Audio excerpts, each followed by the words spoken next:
So hello everyone and welcome to Quantum Human Revelations. I believe we're all live and there it is. Now I've got it. So please do say hello on the chat. I tend to look at YouTube on my phone because there's just too much on my screen otherwise. So how are you all been doing? It's been a tough couple of weeks. I know it's energetically, it's been intense. I've been having really weird dreams and feeling so lacking of energy and motivation. It's been quite a tough couple of weeks generally, but this last week seems to be kind of like it was building up to another peak. And you must all notice it now. We're constantly being exposed to these waves of low energy, high energy. I've been speaking about it for months, and it just seems to be never ending. And there's always a solar flare associated somewhere with it, and it's always impacting us. So it's been quite interesting this last week. And I know when it gets more interesting because my dreams get weird with it. So I get the feeling like I'm downloading something or I'm getting all these great insights and clarity, and then you wake up and you haven't got a clue what you were thinking. So those kind of together tends to give you an advanced warning that something is up, that we're going through a bigger phase. Okay, so I've got you guys on Zoom, I've got you guys on YouTube, so I think we're ready to start. Thank you guys for joining me. So welcome to this month's Quantum Human Revelations. And this is a place for us to discuss our progress through these times of metamorphosis. There's no point pretending we're in transformation now, it's a metamorphosis. And I want to make the higher self more accessible to high achievers, to show you how you can navigate out of your imposter syndrome, out of your self-doubt, out of your perfectionism, people-pleasing, and even find innovative ways to do what you used to do with those abilities before. And without the burnout, that's really important. We're all here not to burn out. So each month I look at different aspects of the journey, and today's topic is transformation. And the theme of this transformation episode is power and influence. So what does power mean to you? Because I think we're our own worst enemy, you know? And I'm sure many of you that are watching this episode or even previous episodes of this Quantum Human Revelations, A New Way to Lead, I'm sure many are still not embracing what I say. You might intellectually grasp it, but actually using it and applying it in your life. I know it's hard and it's a big jump from information to action, but I still don't think that people are using this as much as they could be using the content I share, plus other information that we're all receiving through our own higher self. And that's kind of partly where we give our power away. So do you kind of resonate with that, that maybe even though you've been exhausted and lacking motivation, have you been giving your power away by just going into that victim mode of going, oh, I've got no motivation, so I can't do anything, as opposed to the curiosity of, I wonder what this means? Because that's a different approach, and that's a more powerful approach. The thing is with this kind of work, especially when we're working with the higher self to guide us through such transformative times, is there's no instant reward. I can't say, if you do this, this will happen. If you listen, you'll get amazing insights. It comes backwards, it comes upside down. It doesn't make any sense. It's not the game that we're playing, because at the end of the day, what we're trying to do is to follow a language that we still don't really understand fully. And we have to learn it. And even if we learn the language, we then have to learn how to apply it in our everyday. So I hope what I share in these episodes gives you some insights into what you could be listening for with your higher self bursts of magic coming through. And if you can then listen for them, then maybe you can at least start journaling them, writing them down. And what you'll find if you do this is over time, you'll gradually build the picture up that you're seeking, that kind of final aha moment when you see how all the pieces fit together. But you'll never do that unless you start recording the individual puzzle pieces as you go. Because the journey isn't about having some amazing download that you can share with your friends, or all these posts about timeline shifts and more soul lessons. That's all important to know, but it's not the message. That's just telling us why we have to do the work. The message is more individual than that. And it's about really remembering who you are, right down at the core of you, outside of all your imposter syndromes and your fears and your personality. Deep inside, there is a powerful being who has come here at this time to do something. And yes, things might seem hard because the harder your path, the bigger the impact you can have. And we're really being asked, and that's the metamorphosis, to step from just being that poorly human that has some access to spiritual information to this quantum human who's using their spiritual knowledge in such a powerful way that is able to turn it into things in real life. And to do that, we need clues. And that's what these episodes are all about. It's doing this next, and it might be an hour and 45 minutes again. I hope not. I always try and make it an hour, but there's so much to share. And when my higher self white star gets involved, then there's a lot to share. So the next hour and 45 minutes is really about receiving not just my words, but also the hope, the energy, the new frequencies. Allow it to just wash over you and kind of open you up to new possibilities, to really start considering there's more to life, that this, whatever this is for you right now that you're struggling with, this is just a transient phase. We're going through the cocoon phase of the butterfly, coming from the caterpillar to the butterfly. We're in that cocoon phase. And in the cocoon phase, life is messy, life is hard, life is undefined. No, you don't know what you're doing. No, you don't know where you're going. And that's the point. You're dissolving all the old parts of you so you can rebuild yourself again. And that's the time when you have infinite possibilities to redefine everything. And this is the time you need your higher self and your connection with it to help you really start feeling into the version of you that's trying to emerge right now. Because life may never get easier. Even if you do all the spiritual work on the planet, it might just never get easier. And that's okay. That just tells you you're here to do some pretty big work.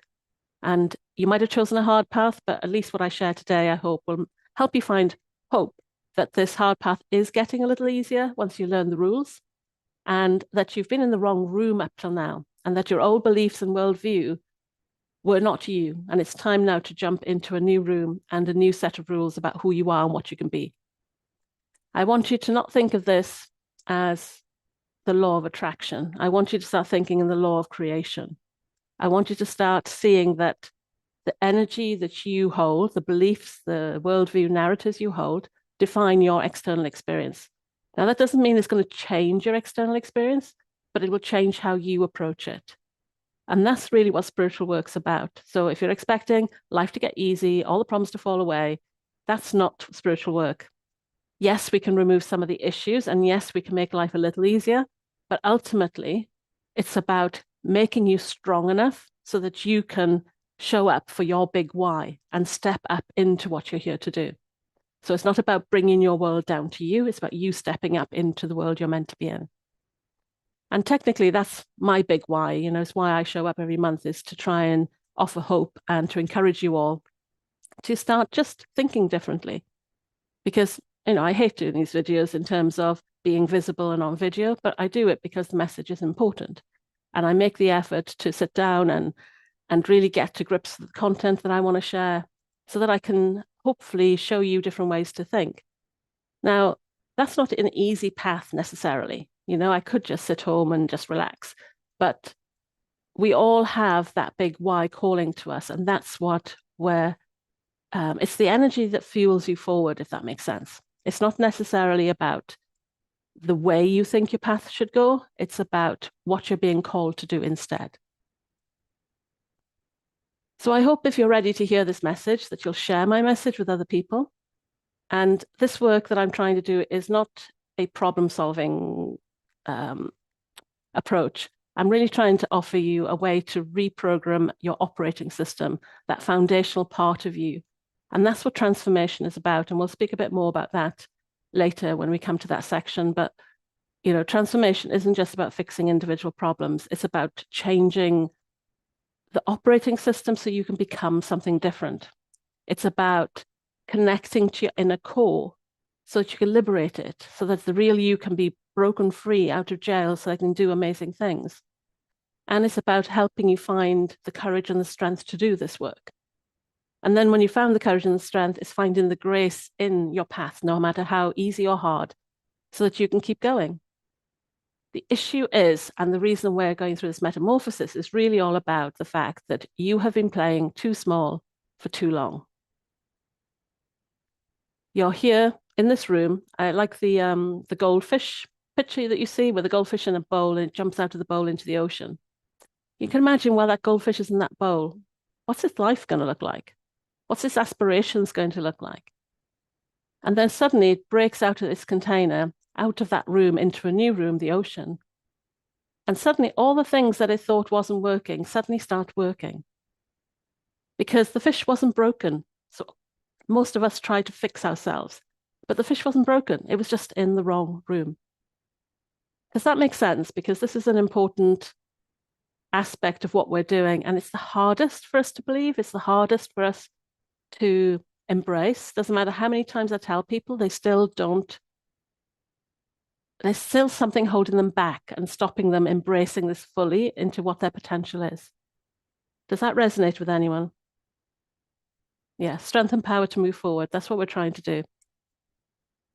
Because at the end of the day, I don't know what your life path is. For people listening to this now, it's different if I work one-to-one with you, but whatever your life path is, we don't know what that's meant to entail, what lessons you need from what experiences. But at least I can help you find the strength to face whatever that is. So how about everybody else on Zoom? What do you think? Can you see this concept that you're in the wrong room and you've been playing small, and if you get out of that room, then it's not about repairing yourself, but just getting yourself out of that room into something else.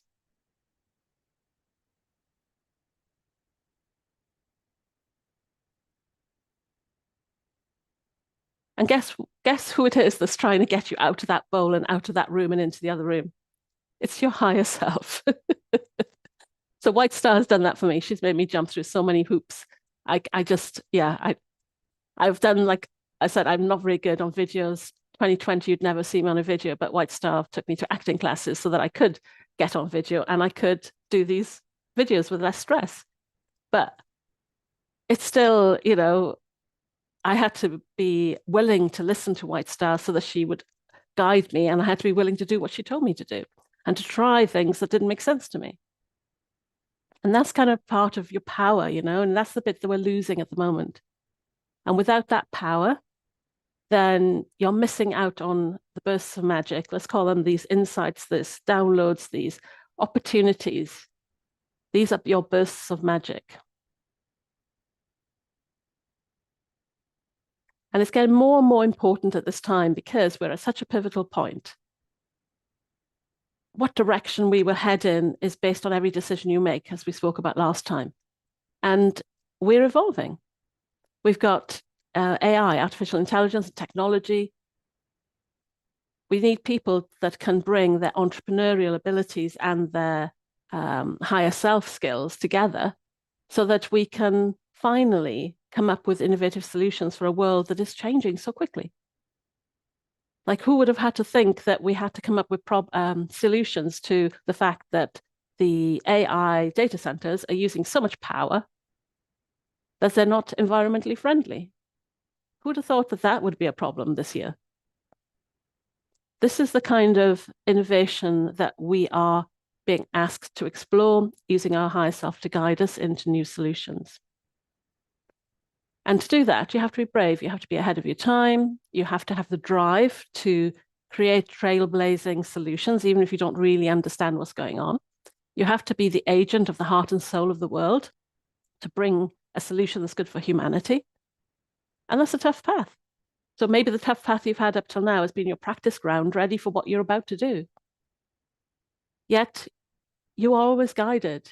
That information is always there. It's your choice now whether you want to listen to it, if you want to notice those ideas, or whether you're going to let them fizzle out or give them away to somebody else. So later on, I'll be talking a bit more about artificial intelligence and Chat-GPT. Who's used Chat-GPT or something like that?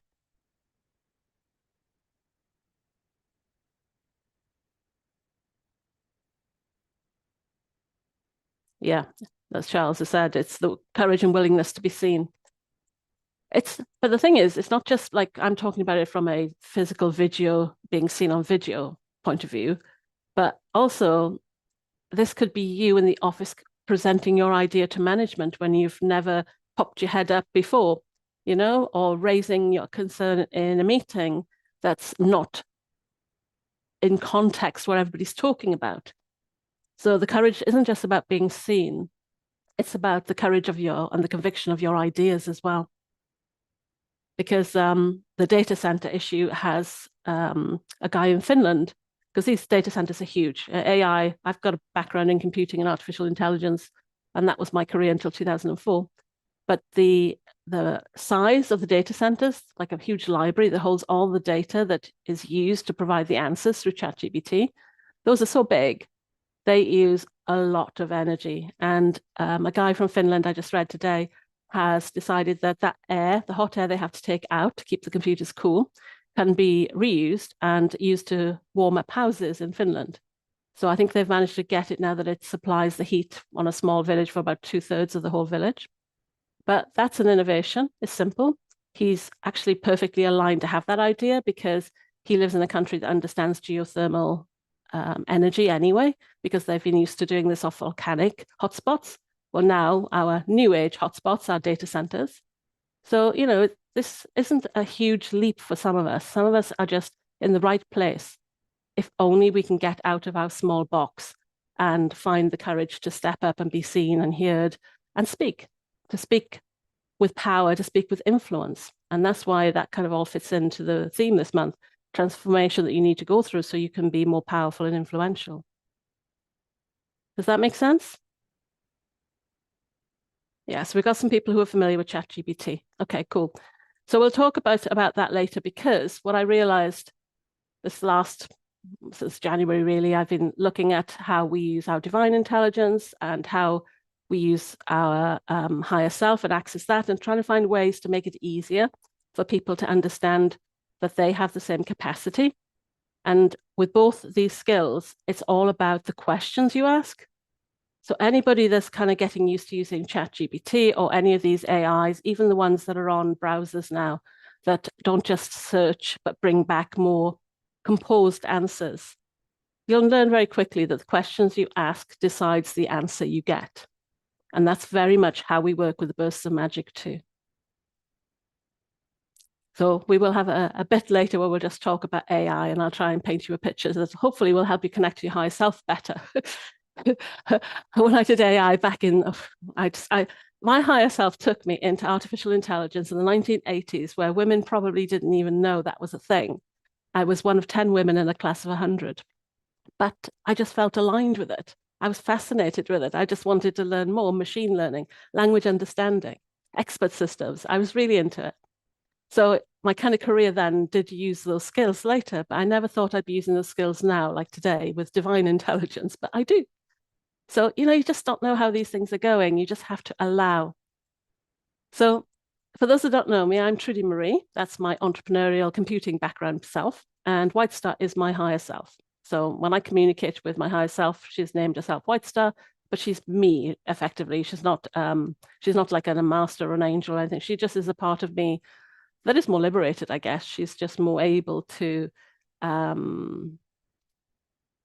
she can see things from a different perspective. And she always amazes me when we have these kind of internal chats about what she sees and how they fit in. And we can all do this. This is what I'm finding. We can actually all do this.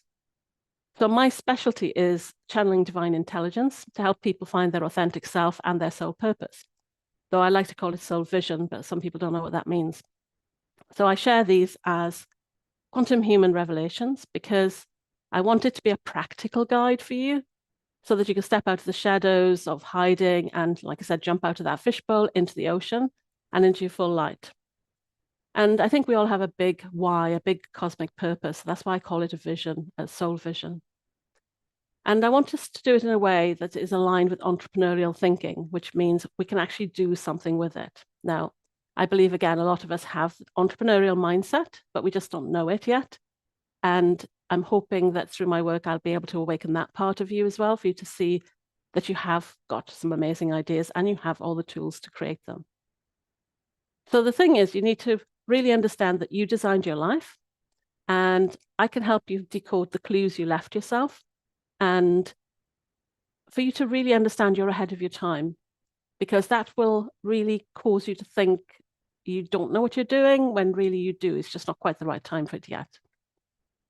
So the whole point is that we need to heal and liberate your true quantum human self and your essence and your entrepreneurial skills and your higher self skills and your quantum abilities, and reframe all your challenges and your hardships into messages that are golden solutions for humanity. And we can do this without the burnout if we allow our higher self to guide us. So basically, I just want you to be joyfully, confidently, rebelliously, creating impactful change in different aspects of the world, in different parts of the world, big and small. So we're all ready to see what we've got for tonight then. So this is a mixture of energy, as I said, and words. So just allow yourself to invite these energies in. And even if you don't necessarily listen to what I'm saying, for the next hour and a half, if you get any insights or burst of magic, then make sure you write them down and share them with me. So a burst of magic is just an idea, a thought, something that just pops into your mind randomly. And the more that it flips the script on what it means to be human, the better. Let it cause ripples through the world. So grab your journals and make sure you've got something to write with. And please do subscribe and hit the notification bell so that you can catch me when I'm live next, because these are monthly, so it's not like I'm every week. And I really do want to build a community of people that can do these skills as critical thinkers and change makers. So if you could think of somebody else or you want to share this with somebody, then I would really appreciate it. Because this year, as part of the 2025 reading, we've said that we all have a piece of the puzzle and we need to trigger these synchronicities to fill in the puzzle, basically. And we can only do that if we share these kind of videos so that people can see that this is possible for them too. So let's get started.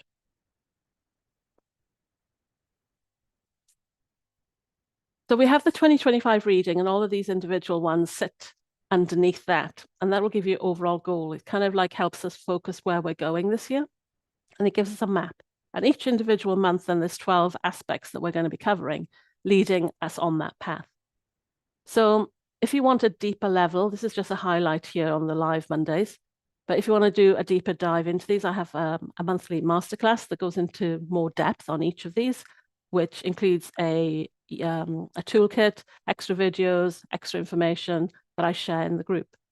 At the end of this live, I have the membership. Join me for the Q&A after this.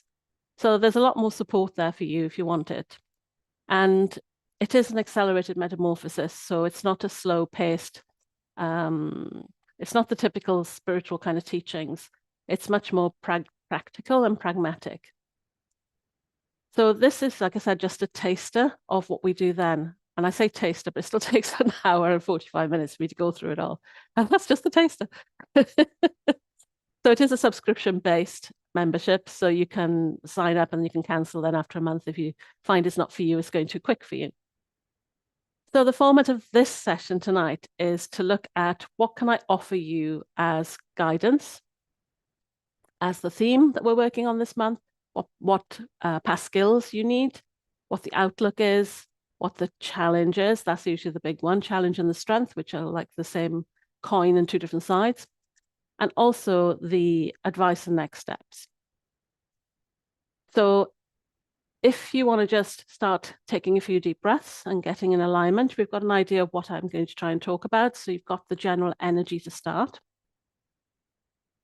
And be aware that even if you don't necessarily agree with what I say, this is energy. It's going to shift and awaken you, the fact that you've just turned up. So it should be just a warning. If you don't want to change, perhaps don't watch my videos.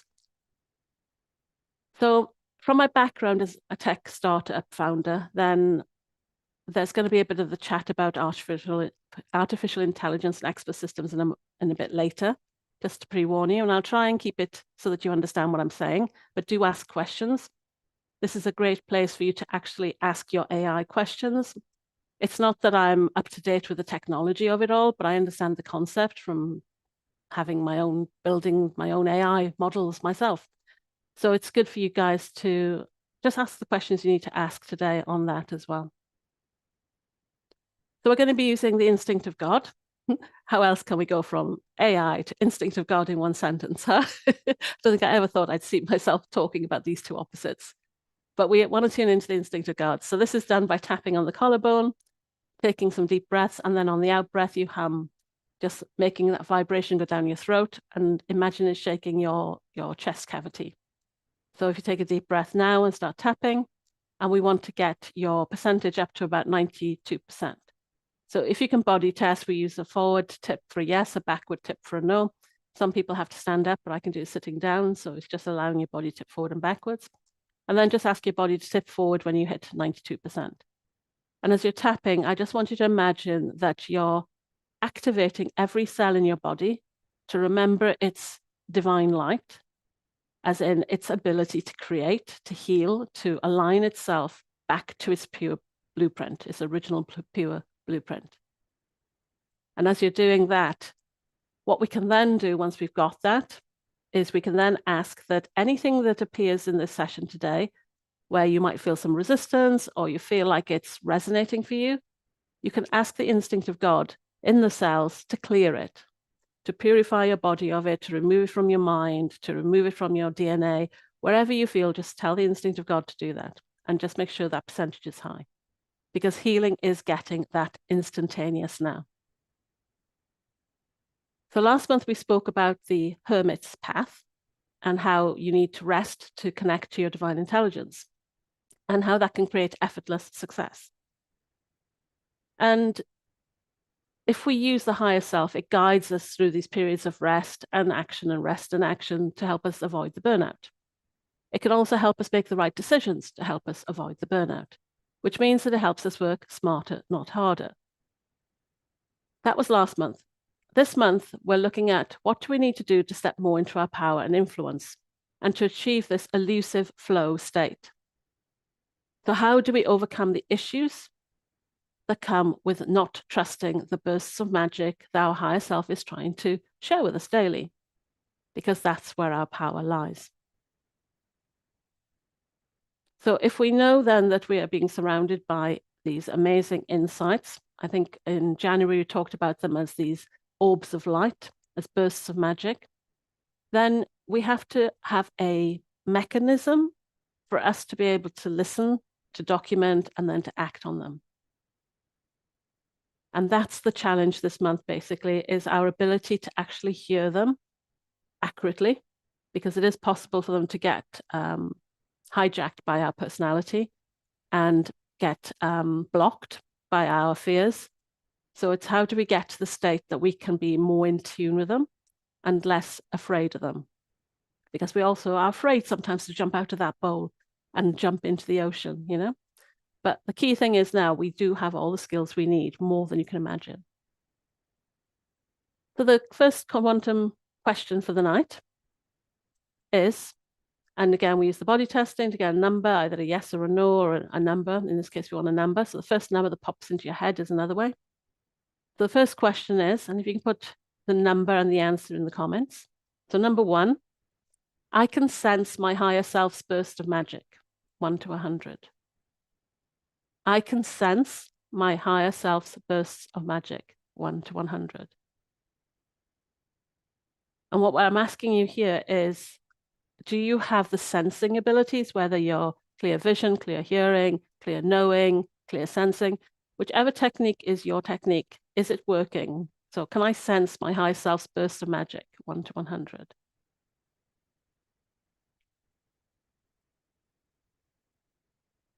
Okay, 10%. I wonder what went on there, Jenny. Jenny, you might need to think about this in, I think we're getting a lot of new ways of sensing. So maybe sense isn't the right word for you. See if you can find another word and see if the percentage goes up when you find the right word for that. 63%, that's good. So the next question, number 2. I can understand my higher self's burst of magic. So I can understand my higher self's burst of magic.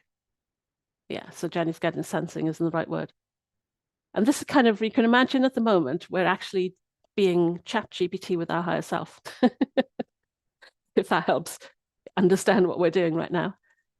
But because I didn't use quite the right word for Jenny, then sense wasn't the right word, then like ChatGPT might bring the wrong information back. It did so for Jenny too. So she can reframe that question and get a different result. Good. So we've got pretty good, over 50 here on Zoom with me. I don't know what others are doing out on YouTube, because it takes a bit of a delayed reaction to get the answers there. So I'll see what pops up there in a moment. So one was, can I sense my higher self's burst of magic? And two was, can I understand my higher self's burst of magic?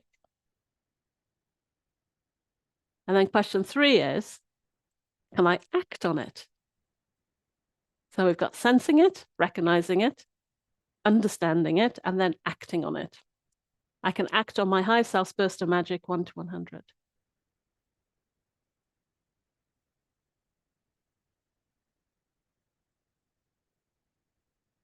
Yeah, so Jenny had 10% that she couldn't sense it, but she got 44% that she can act on it.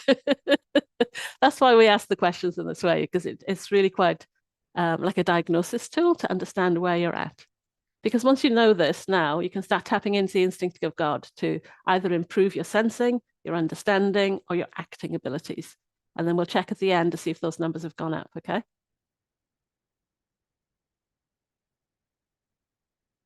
So related to the power and influence, I have another question. My power is unbound 1 to 100%. My power is unbound 1 to 100%. This is number 4.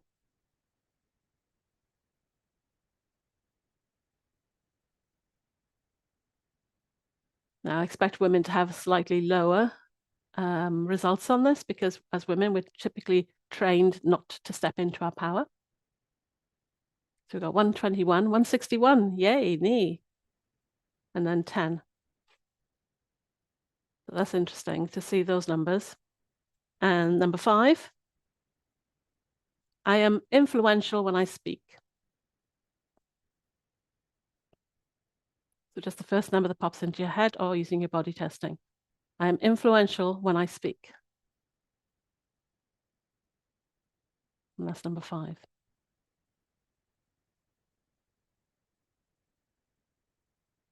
So again, use the instinct of God and invite that those numbers get increased, that your body aligns with more power, with more influence, so that you can sense your higher self, you can understand your higher self, and you can act on your higher self.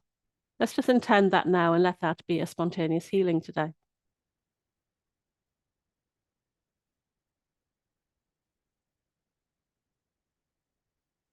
So it's interesting that I mentioned that I'd been having a lot of weird dreams this last week, and I did check in with my higher self to see what was going on. And it was basically that so it basically showed me a supernova. So a supernova kind of explodes as its last stage of its evolution. And I guess that's telling us that, like, some of us are ahead and have been going through this longer, and we've been laying the pathway down for others to follow. So not everyone will be necessarily at the supernova stage, but you can, again, for those on Zoom, you can check if you're on the supernova phase. But that supernova explosion is the last stage of evolution, which kind of tells me that what we've been doing, it kind of started in February time, where this energy really started ramping up. I think it must be coming now down the other side. Again, I can't say it's going to be completely finished, because there's many layers, and you can only integrate the layers as much as your body can receive them. So it's a self-defined pathway. But we're on this point of supernova, and a lot of the information I was getting over the last few days felt like another heart upgrade. And the problem is, when you go through these kind of upgrades, these heart upgrades, then you're not going to be motivated. You know, you're still in that receiving phase, which is kind of like a submissive state. You just have to feel what you're feeling and learn how to receive. At the same time, know how to use the energy you're receiving to repair your body and to fill your desires and to fill your dreams. So it's very much an internal process. So it's not going to be one about motivation and action and doing. It is a very subtle resting stage. The other part that I noticed when people started messaging me and saying they were lacking motivation It was that it wasn't a lack of motivation. It was the fact that we were integrating. Because, you know, why would you want your body to both be integrating and motivating at the same time?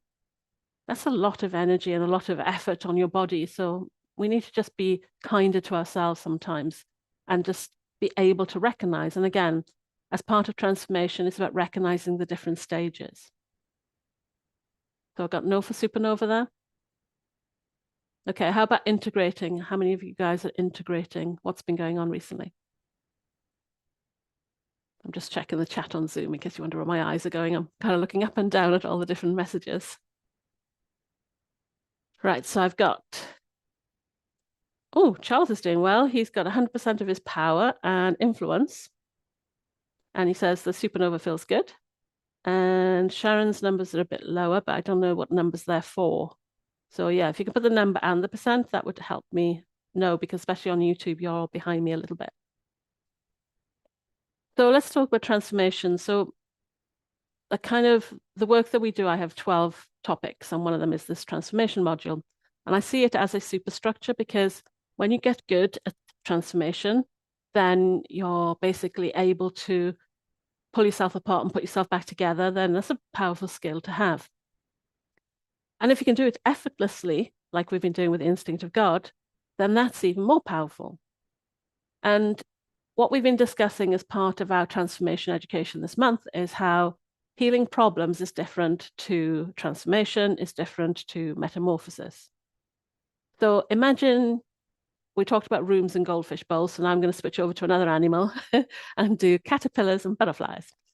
So imagine you're a caterpillar, you're living in a caterpillar room with other caterpillars, and all you're doing is repairing your caterpillar problems. Yet you're meant to be a butterfly. Is repairing your caterpillar problems going to get you to be a butterfly? Not necessarily. In order for you to get to be a butterfly, you have to dissolve yourself, which means dissolving your problems as a caterpillar, but also dissolving the caterpillar, and then rebuild yourself as the butterfly. Does that help you understand the difference between problem healing and metamorphosis? So I'm not going to go into the transformation so much, but transformation is kind of like the midpoint between the two. The other aspect that we need to understand to become a master of transformation are the different stages. We need to know what it feels like to be in the death stage, to be in the void, to be at the rebirth and the integration. Now, many of us might think the death stage is the worst, but most people actually struggle more in the void, because the void is where there is nothing. And that's when people who have been attached and clinging to things start freaking out, because it's quite easy to want to go back and hold on to those things rather than have nothing at all. And yet in that nothingness, it is the ending and the beginning. It is the fertile soil to grow your ideas. So learning to get comfortable in the void is really important as well. And then when you get to the rebirth phase, most people think it's all over and done with, and it's just now moving forward. But at rebirth, you have to have a beginner's mindset. You have to start like you're a baby again. And we can tell from people who don't like taking classes because they don't want to look the fool again, then we're not programmed to do that very easily. The personality tends to try and protect us from looking foolish. But to go through the rebirth, we really have to become the fool, the child, the innocent, and start learning from scratch again. And again, we might think at that point that we're past the rebirth stage, then, you know, we're done, we're finalized, yay, everything's working fine. But again, you have the integration phase, where we then have to take what we've learned as the rebirth, take our old life, take the world around us, and then start acting as this new version of us. And the integration, like with existing family members or friends or your work, can be quite challenging when you're trying to bring a new you into those environments. So the more you can learn when you're in those phases and build yourself a toolkit to get you through those phases, then the more you'll master transformation. Integrate an example. So I mentioned that I was integrating some energies this month or this last week. So integrating is kind of where so at rebirth, you think you've learned something and you think you know what it is. And then something comes along that shows you actually didn't get it, just like as a child. You know, you might think you know how to walk when you're toddling along. And then as you grow older, you learn that what you were doing as a child was not really walking. It was moving, but it wasn't walking as a dancer might walk, for instance. So then you have to kind of dissolve what you learned and reapply it and then integrate it in a different way. So that's the integration example, if that helps, Charles. Let me know if that makes more sense. So on a learning chart, it sort of starts, I think it's about 5, you start integrating. It kind of goes like 1, 2, 3, 4. Yay, everything's good. Rebirth's fantastic. Then you drop right back down. And then you shoot back up a little bit higher than where you were.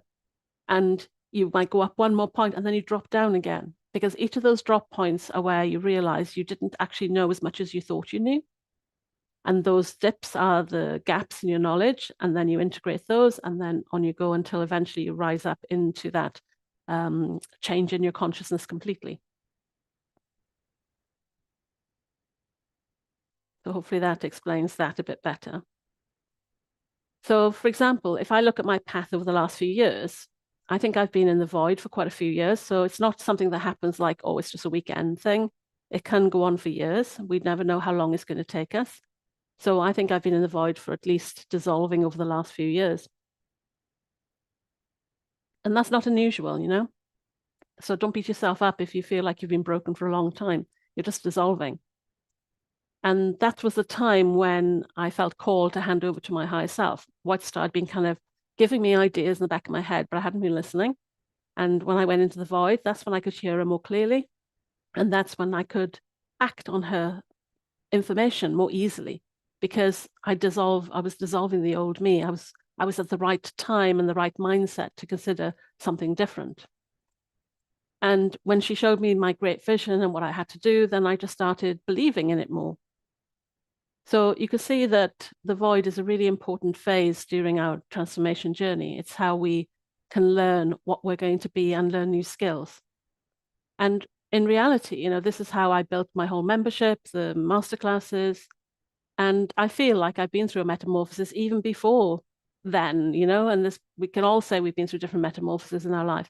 But the last 5 years, I feel like I've grown the most, because I surrendered to the process and allowed my transformation to unfold, or my metamorphosis to unfold. Because before that, I was in computing and artificial intelligence. And then in 2020, I finally decided to surrender to my divine intelligence abilities and skills and see where they would take me. Whereas I'd kind of been like 1 foot in, 1 foot out up until then. And I discovered that all my skills were transferable. And no, it wasn't a straight line. And yes, I had to find the courage to speak up and be seen and to clear out the shadows of the fears I had for speaking about such topics. And when I did that, I claimed back my spiritual inheritance, my spiritual abilities, not because I took courses or because I was attracted to what I would look like if I was an energy healer. This was much more organic, just like a caterpillar doesn't go out actively seeking to be a butterfly. It just became a butterfly. And that's when you know you're on your authentic path. It's not because you think, oh, I'll try this or I'll try that. It's more that you're told what to do and you just do what you're asked to do. And that's the trying. You're trying it from an internal perspective, not from what you're seeing in the external world. And I think what I learned the most through my transformation is that my small mind was very strong. My personality, my bodyguard, was very good at keeping me out of situations that were probably better for me than where I was. And my small mind would never have created what I've created today.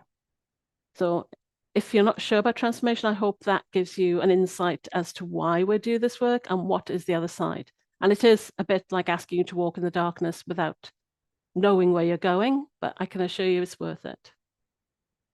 Now, before that, before I finally surrendered, I did try and repair myself a few times. I did healing. I did learn some modalities to help me learn how to heal, mostly kinesiology type healings.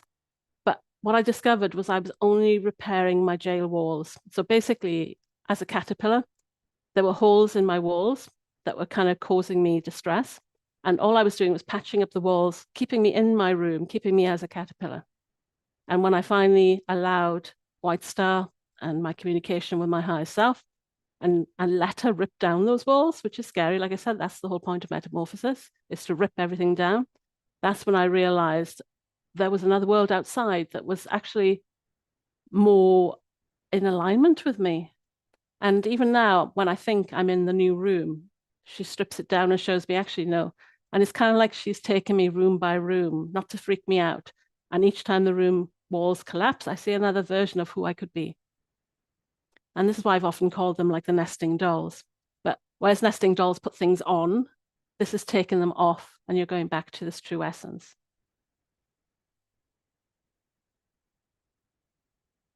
Now, I wouldn't say we're two different people. We're just two different perspectives. So White Star and me are not two different people. I am her and she's me. It's just she has a slightly less constrained view of the world. And the part that is playing small is my personality, trying to hold me and keep me safe, as most of our problems that stem from the personality fears. And when we can find that doll at the center of the nested dolls, that's the true essence that really wants to come out and play. And I like to think of us now as the imposter sitting here today, and inside us is the real us waiting to come free. And the interesting thing is, when we do transformation work, we talk about shadow work, and we sometimes think our shadows are the angry part of us or the bad girl or bad boy. But actually, it's the part that's playing small is just as much of a shadow, or the part that doesn't shine their light because they're frightened of the response they'll get from other people. Those are just as important shadows to heal as making friends with your anger, making friends with your depression, making friends with your procrastinator. Yeah. These are all just parts of you. And they're probably, if you were to free them, they would work together in amazing ways. So that's part of the transformation work, is understanding the phases, understanding the process, and learning how to work with your shadows. So who do you think, or who here has an issue of perhaps playing too small? And again, try not to let your mind answer. Try and really kind of let your body or tune into whether you resonate with that. Who's got this shadow of playing too small?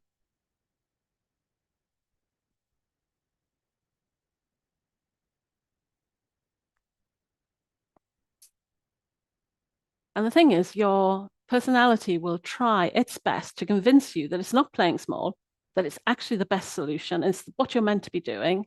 And you shouldn't listen to this higher self, that you're perfectly where you need to be. You just need to do this other little bit and everything will fall into place. Because our personality is our bodyguard and it's doing its best. It's just we want it now to work as our bodyguard for a bigger purpose. And that involves trusting your higher self, which is how you learn to trust yourself.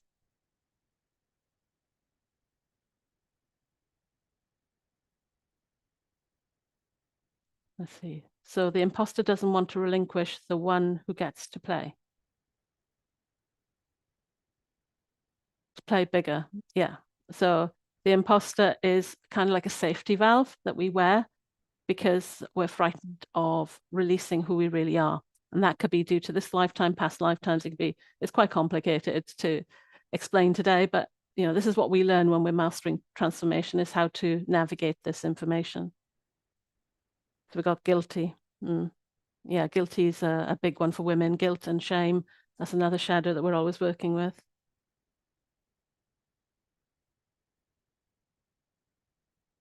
And the thing is, when we talk about transformation and healing using spiritual techniques, it doesn't really matter if you're an energy healer or manifesting or visioning kind of practices. The only way you know that you're doing this work properly is by how you feel. Do you feel better today than you felt yesterday? And, you don't need to take an energy healing course necessarily to know how to do energy healing. Like I said, we're all tapping into the instinct of God today. You're all energy healing. If you keep tapping into that with whatever's come up for you today, just keep asking it to be realigned to your original blueprint. That is transformation, and it can work as easily as that. So if you're all tapping now, can you tell me if you're starting to feel better about some issue that you want to transform? Just through your intention.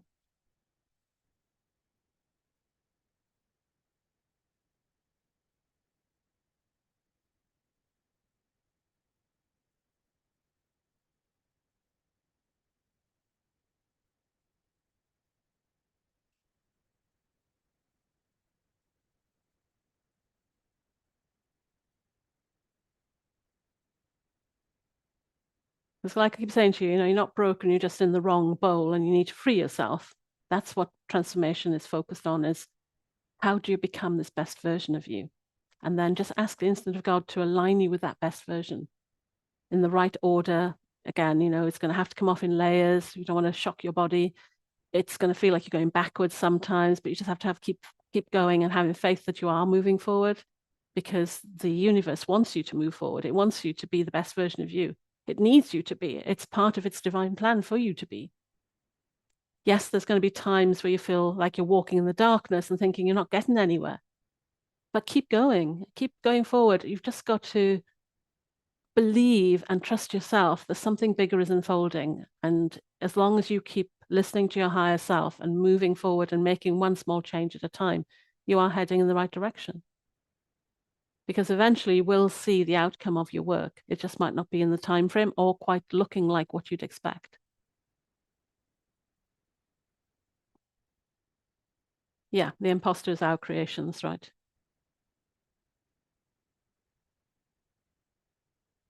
So more hopeful. So transformation is really like a key skill, which is why we do a whole masterclass on it. And like I said, we're going through metamorphosis, so we're going to have to change more quickly, more often, more radically. So if your transformation abilities are not mastered by now, you're going to notice the cracks and feel it a bit more, even if you've survived up till now. And like I said, the supernova kind of energy, and I think the last couple of weeks we've talked about quite a lot of big energetic explosive kind of metamorphosis energies, initiation fires, radically burning you, supernova, all these words are coming through from our higher selves. It's all quite big. So don't underestimate the size of what you're going through. The fact that you're still here today and showing up is amazing. And you have to kind of tap yourself on the back to say that you are surviving some of the hardest times in history for the human spiritual evolution and our evolution as well. Now, the other energy that came in with the supernova energy was Orion. So when I sense into these energies like Orion, I just see them as consciousness. So a bit like asking Chat-GPT to be an expert marketing person. If I ask Chat-GPT to act like Orion, what I'd be asking them to do would be an expert manifester. So when energies are coming down through Orion, then I see it more as an invite for us to access more resources for our manifestation. And because the way Orion constellation is symbolized, it has a belt of the 3 planets that are representing the tears, the woes, and the sighs of humanity. And we have to get past that to get access to these resources. So that basically says we need to purify our tears, our woes, and our sighs, and allow ourselves, our higher self, to lead us into new resources, because you're not going to be able to create much from woes, tears, and sighs if you think about it. We need to really find a way to transform that into love and hope and curiosity instead, because we can create much better outcomes from that energy.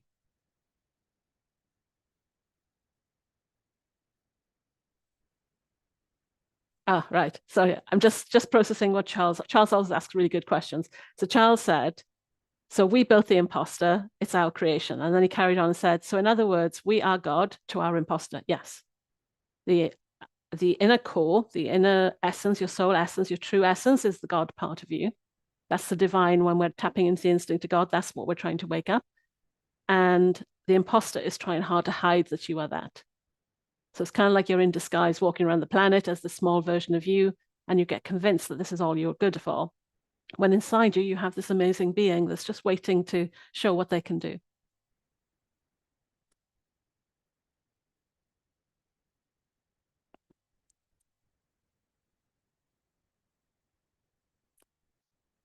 So now hopefully you can see, as I started off talking about motivation, depression, sleeplessness, heart palpitations, digestion issues, all of these are kind of really easy to recognize when we got solar flares impacting our magnetic field around the Earth, when we can see that the transformation we're going through is quite big. So motivation, depression issues are going to be on the increase.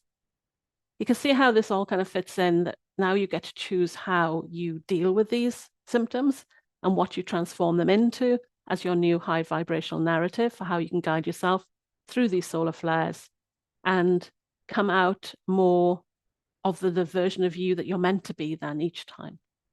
Because lots of people are talking about timeline shifts and new blueprints and crystalline architecture and all of these things. But again, what does that mean? If you can't integrate what that means, then it's going to be difficult for you to know if you're actually achieving it. Because the one thing I've learned with the instinct of God is the more precise you are with the frequency and the energy that you're trying to attain, the easier it is to instruct it, just like Chat-GPT. If you give it a vague question, it's going to give you a vague answer. The more precise you can be with your body, then the more accurate it can respond and give you what you're asking for. So just be careful, though, with your physical body to not get yourself burnt up in these potent energies. So the theme, let's talk a bit more about the theme. So the theme is really an embodiment type theme. It says, may all creation dance for joy within you. So may all creation dance for joy within you. And you can think of that, as Charles mentioned, that's the God part inside you. That's the part of you that's trying to get out, not the worrying, not the trying to be something you're not. That's the bit inside you that's trying to get out. And that is the feeling of feeling alive. So I asked this to the members before, but what does feeling alive feel like now? Can you have another attempt at that from our workshop? So what does feeling alive feel like to you guys?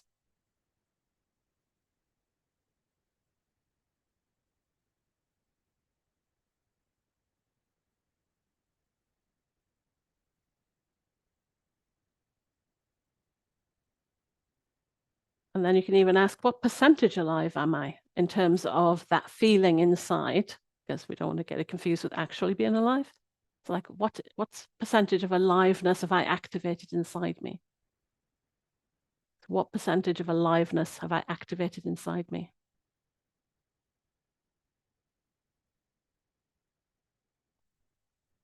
Because the thing is, as we're going through this metamorphosis, our spiritual practices have to change too. Like when I first started doing this work, I did the traditional follow the silver thread, even though I didn't agree with it. Follow the silver thread up to meet your higher self. And then I discovered it was actually okay to do the way that really felt more aligned with me, which is to go in through the heart and into the heart center and connect to my higher self in my heart. And that one made me feel much more here, embodied, than the following it up, which encouraged me to leave my body. So each time I speak with White Star, she kind of just introduces me to another way we can feel really embodied.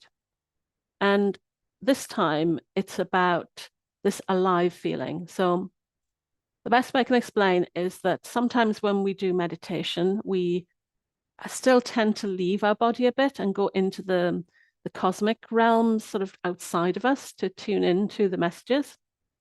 How can you stay in your body, deeply alive in your body, almost like a sensual feeling as you're bringing in this information? So the best way I can explain this is imagine eating your favorite food. If it's chocolate, then go with chocolate. So imagine eating chocolate and what that feels like in your body. Can you create that same feeling whilst you're connecting to your higher self? And that's the kind of alive feeling that we're trying to aim for, because that is a more powerful state to connect to your higher self than not having that. You'll find that it's much easier to connect when you can keep that state active in your body. So we've got 59 and 63% about aliveness. That's good.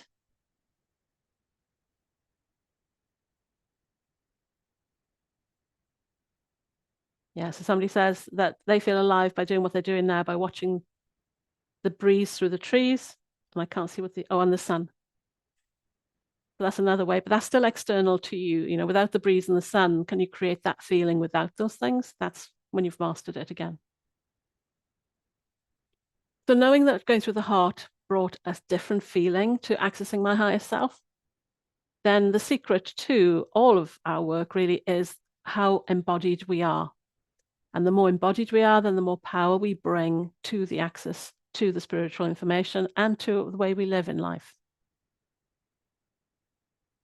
So if we take a moment now and just take a few deep breaths, bring yourself into your body. If you want to do the instinct of God, because that's a good vibration, because buzzing is a good way to explain like an electrical charge feeling in your body. And I just want you now to imagine that inside your heart, there's a flower. The flower opens up, there's a pearl inside with a doorway. And you step through the doorway into the heart center. And you find yourself in the universe within your heart. It's beautiful, it's multicolored. If you struggle to see this, this is one of the reasons I notice people play small, that they can't even allow themselves to sense this part of themselves. That universe within is the kind of God aspect. And while you're in that space, you see Orion as the constellation. Now, some people might find this power too much. So imagine there's kind of like a bubble around you with a dial that you can alter that keeps you safe from this energy in your heart. And imagine floating off towards the Orion constellation. So Orion is our nearest star nursery. So there are stars exploding, supernovas happening all the time in this space. It's building new stars, dissolving stars. It's really a powerful space. The nearest one to Earth. So as you get closer, I want you to imagine what looks like bursts of light, multiple colors of dust, all the particles that life need, the particles that already exist in your body because we are made from the stardust. And as you get closer, if you feel safe enough, then just turn the bubble down so you can expose yourself to the electricness of this star nursery, to the energy, to the rebirth, the void aspects, because there's dark areas and light areas. Just allow yourself to visualize that and to sense it right through your body. And keep turning down your bubble. And if you're ready, remove the bubble altogether and just immerse yourself in that feeling. Hopefully you'll get goosebumps on your skin. You'll feel your body vibrating. If you're good at being embodied, then you can just receive this energy and feel what it feels like to be alive.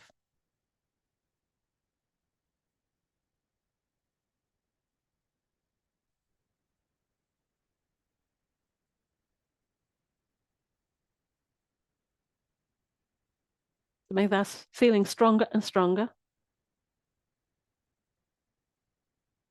And then come back out through the pearl, back into your heart. Keep that feeling with you. Imagine your hands are tingling, your arms are tingling, your body's tingling, but from the inside out, like a buzzing from the inside out. So now, how alive do you feel?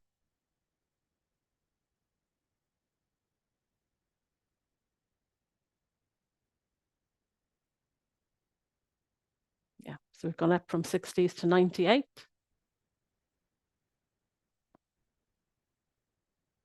82, yeah, everybody's going up. So that's just a simple visualization.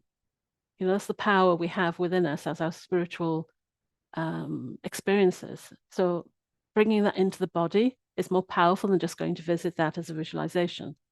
It can activate your body, bring the aliveness. Now, the question is, are you willing to do the work to create this feeling every day? Will you wake up and just do this little visualization that I just showed you and make this your new state of being?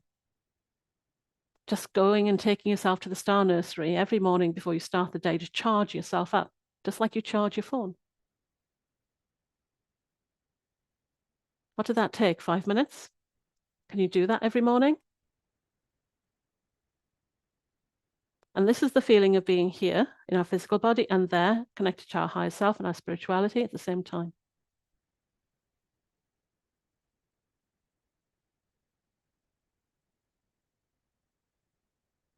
So that's one aspect of power. Like I said, once you can get that feeling, you're in your body, you're embodied, you're starting to tap into another level of your power. And what this all allows, the more powerful you feel, the more connected to your higher self, the outlook that we're aiming for is to really master the flow state. And this means recognizing those natural rhythms of death, rebirth, integration, void, following your own natural rhythms of your own metamorphosis process, not freaking out when it stalls, not panicking when it goes too quickly, surrendering and obeying to your bursts of magic, following what you're being told to do, and being willing to be uncomfortable. Now, flow, imagine a river. It's not, again, going to be all light and airy. There's going to be fast parts, slow parts. You're going to want to get out to certain points and plant some seeds, get back in. But that all has to be guided by you, not by anyone else, but by you. It's up to you when you jump in and when you wait to see where it takes you. And to get into that mindset, to be willing to do this kind of change, to be more pivotal, to be more dynamic, more fluid, then you have to remove old beliefs and flip the script on what you think you're capable of and whether you have the tools to do it. So instead, it's about being curious and going, if I jump into this water, where's it going to take me? I wonder how it's going to expand my consciousness. I wonder which walls it's going to break down and what new pathways will evolve from that. And with that sense, you're more willing to take the risks and to jump in and to explore where it's going to take you. And you'll find that, just when you jump out of the fishbowl into the ocean, you might have found in the fishbowl, you couldn't find the job you were looking for. You couldn't find the relationships that you saw your heart longed for. And then you jump into the ocean and everything's there. And you think, that's all it took. That's all I had to do. And that's why I keep saying, you're not broken. Just jump the wall and see what's there the other side. Because whatever the room you've been in, that's the disguise, the imposter that you've created so that you fit into that room. And of course, no wonder the life you desire hasn't found you. You've just been hiding out in the corner of the wrong room. So part of the energy kind of awareness this month is realizing that an idea you had 10 years ago that never worked, it might now be time to resurrect it because you're not who you were back then and you're not in the room that you were in back then. Does that make sense? The more you transcend yourself, then some of those ideas, there was nothing wrong with the idea. Like I said, you're not broken. The idea wasn't broken. You were just in the wrong place at the wrong time.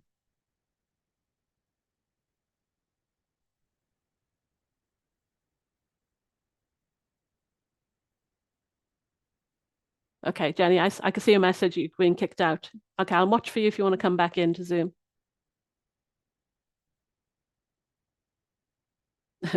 Charles is saying, in the morning, I normally fall back in love with my imposter self. Yeah, that's the easy one because it's our normal. It's where we're used to being. So we have to break that habit because it is just a habit and break that habit to become in love with the infinite possibilities of the bigger version of us inside instead and support that. So the preparation that we've been going through has all been to do with spiritual inheritance. So if you remember, I've been saying it's not about healing others now, it's about healing yourself, purifying, learning how to take your challenges and turn them into your healings, how to turn it into your gold, your messages, so that you can heal your, hang on. Yeah, she's in, okay. So you can heal your problems into your gold. So kintsugi for the soul, those bowls that are broken and repaired with gold, that's what we're going through. And that will allow you to step into the future with strength and clarity. So last month we were doing past life activations. It was really interesting when we were doing the transformation module.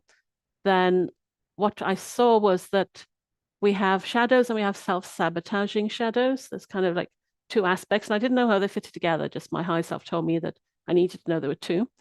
And we found the self-sabotaging habits were basically using the normal shadows as the minions to do the work for them. So what we found is the self-sabotaging habits were a means of blocking certain powers that you had from past lives coming through into this lifetime. And it doesn't mean magic necessarily. It just means a certain ability that maybe didn't work out so well and you have a memory of it and it's blocking you from using it again. So doing shadow work can also create your spiritual inheritance to flow more easily to you from your ancestors. And that the other aspect of the preparation was the bamboo. So it was basically saying that, again, just because nothing seems to be happening for a while, bamboos tend to create a really complex root system before they shoot up. And that's what we've been going through over the last few years. We've been creating this complex root system so that it's been dissolving old blockages and dissolving our limitations underneath the surface, ready so we have a strong foundation so we can shoot up this year. And that, again, was part of the 2025 reading, is that we're going to really take off this year. So working with our shadows and our self-sabotaging behaviors can be hard. But again, if you go with your higher self and you trust that what they tell you, because sometimes you go, I don't have that as an issue, that can't be right. And then you find it actually is right. But it's not quite in the way that it's been defined in books and the way you might have heard it spoken about on the internet. So you really have to trust the higher self knows what it's doing. So we really are focusing the preparation up till now is that bamboo root system we've created so that we can receive our spiritual inheritance so we can shoot up. And effectively, that's the void work, if you think about it. So it's strengthening our foundations and our superstructures so we can leap forward this year. And the way I see it, and I had this experience myself, like when I left working for a company with computing before I set up my tech startup, I didn't do the superstructure preparation. I didn't know there were holes. And when I tried to go higher, I actually burned up real quick. So it's that good story of, is it Icarus that flies up to the sun and burns the feathers of his wings? So it was that kind of story for me. So again, this is one of the reasons I'm so keen on teaching people how to strengthen that base foundation before leaping up and flying to the sun. So you can ask now, how complete are my foundations 1 to 100?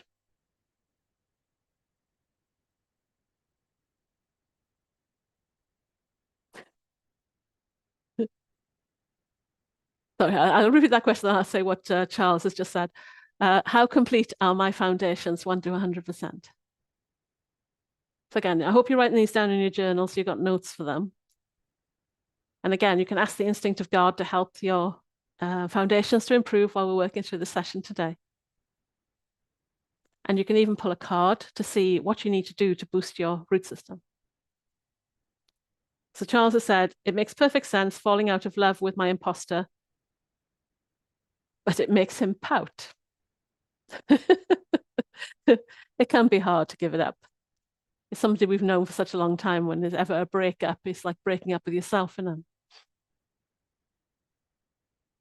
So yeah, keep tapping into that instinct of God and ask it to improve your root system.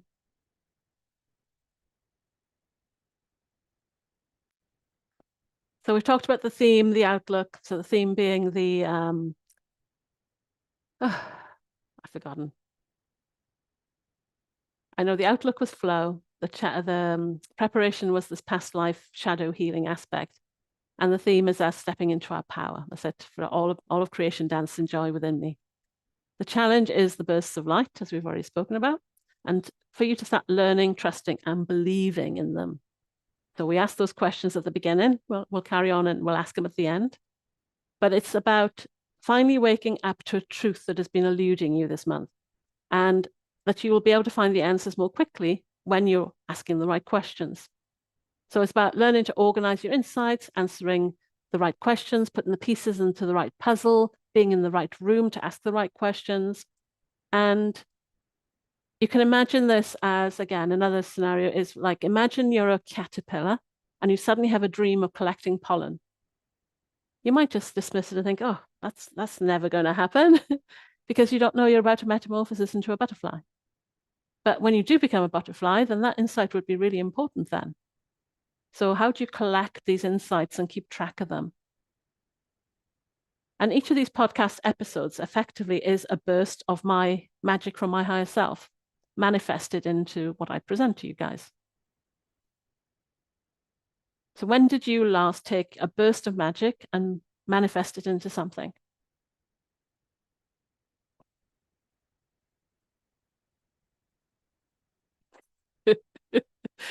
So Charles is going through a breakup with his imposter self. Lots of love when you go through that.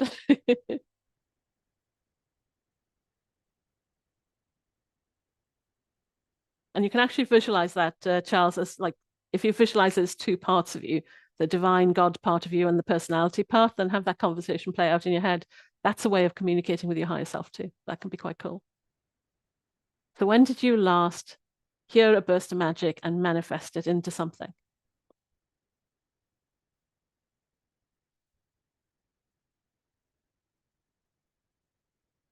Not get any answers? I do it every time I do this podcast, but I also do it every time I do a workshop. That is the output of my burst of magic. That's where it wants to go, is into these experiences that I create for everyone. So I'm using mine that way. So can you remember maybe an idea you had and you let it fizzle away because it didn't make sense?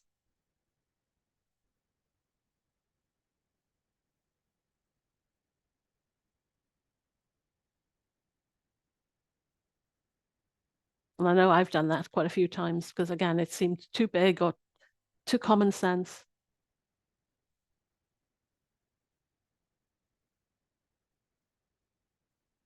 Yeah. So Jenny thought her last burst of magic was October, November. And she's discovered she's been getting a lot of burst of magic since by just testing now. Yeah, you're getting them every day. That's where you're all falling down. You're getting them every moment of the day. I'm like, I hear mine as a voice in my head. So it's kind of like pretty obvious when she's talking to me and telling me what to do.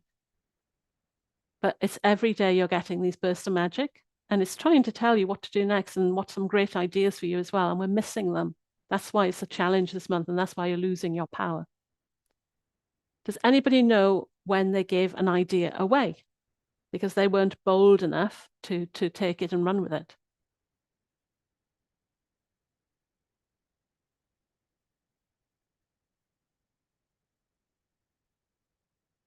And I know I've done that too. It's so easy to do.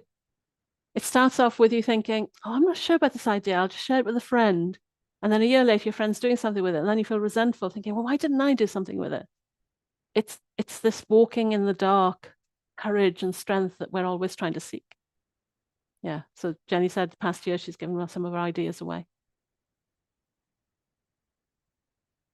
I think sometimes we just feel like, and this is kind of like the entrepreneur is the one having ideas all the time. And we think that sometimes this inspired thought is how I used to think my higher self, that voice was. But now I know it's not, so I can communicate with it in a different way. But it can feel like it's just a random inspired thought and that it's so common sense that it doesn't matter. But I want you now to I want you all to value your bursts of magic. So please, for the next few days, try and spend time connecting to any idea that pops into your head and start writing them down. You know, this is how writers work. This is how creatives work. So let's all tune into our inner creative for the next few days and start a new habit of listening to our bursts of light, our bursts of magic, sorry. So Charles has got that. Good. That'll be good. Let's see how that works. Let me know though, Charles. Put a message in here so I can see how you're going with that. So to go with the burst of magic, our strength is access to innovative thinking, because we need innovative thinking to process these bursts of magic into something. So it's not like I get all of this downloaded. I get ideas, then I have to think about it. And then some of my life experiences come in and go, oh yeah, that matches this. And that innovative thinking, out of the box thinking is what allows me to pull this information together the way I do. And the other aspect of the strength is universal oneness. We're all in this together. So I find sometimes when I'm having a download with the right people, I can get more clarity on that download and see how it fits together better because I'm in the room with the right people and we're all connected. They say something that triggers me, reminds me of something else. And this is how we're all meant to work as humans. And yet we spend more time fighting and copying and trying to be something that we're not, that we're losing this magic that is us. It's like we are cellular modules of a cosmic ocean of oneness. You know, we're all individual pieces. And I think this kind of has aligned with a lot of messages I've been getting about the ADHD traits. So I've had quite a few messages come through from White Star saying that our brains need to change the way they're thinking. We've become too linear and we need, well, I know we need to be more spiral. I've spoken about that before, but this also is the brain structure, ADHD. The message I got was the way dolphins work with their sonar, they can hear from a long distance away, and they've got this kind of wide angled view of life. And we've become too narrow. And the ADHD people that are noticing they have ADHD skills are the people with the wide angle already opened up. And that those people, what they think of as confusion and frightened of missing something, technically that's how it feels for me when my higher self is chatting. I feel like sometimes there's too much, but it's not, I wouldn't call it ADHD, I just call it my higher self. So again, it's just something to think about differently. And I think, you know, it's talked to me about this third part of the brain opening up. And I think this ADHD type traits, this ability to sense on a wider perception level is what we need to be able to spot our bursts of magic and to be able to integrate them more. Does that make sense about ADHD? It's a different way of thinking and seeing.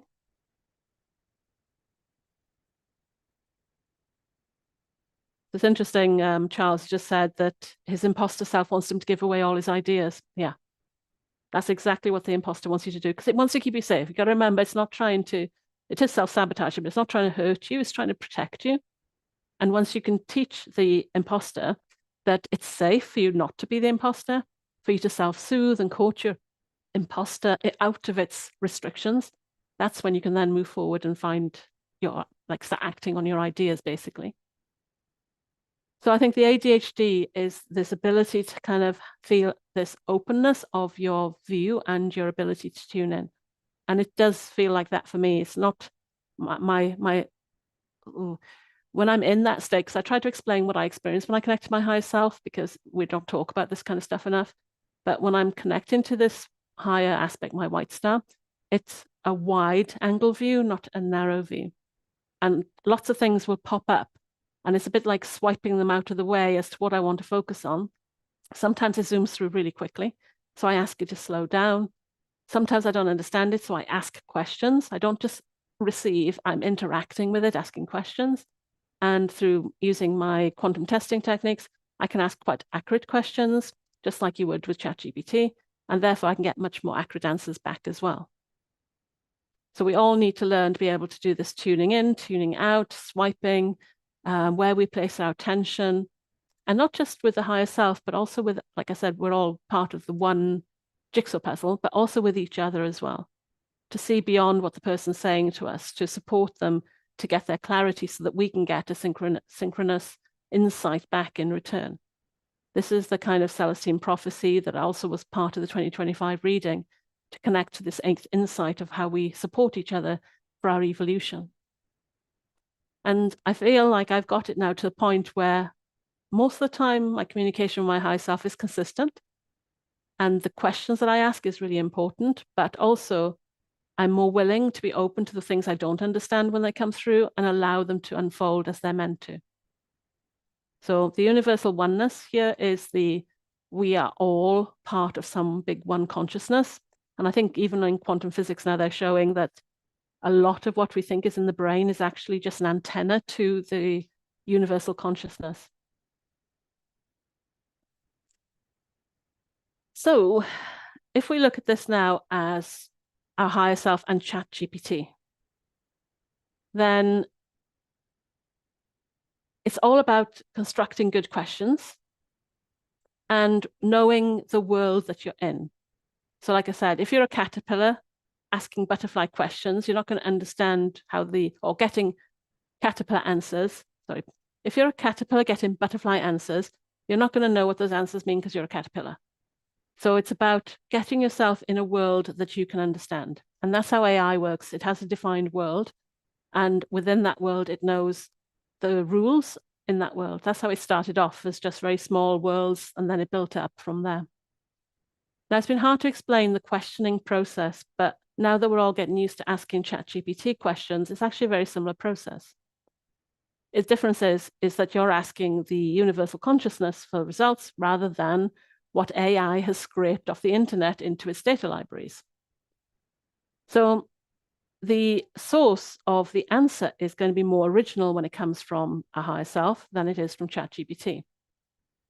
So if you think of asking Chat-GPT a question, if you ask a stupid question, you'll get a stupid answer. But equally, the data that it uses to answer you might not be the best quality. You don't know where it's gathered its intel from that is providing answers to you.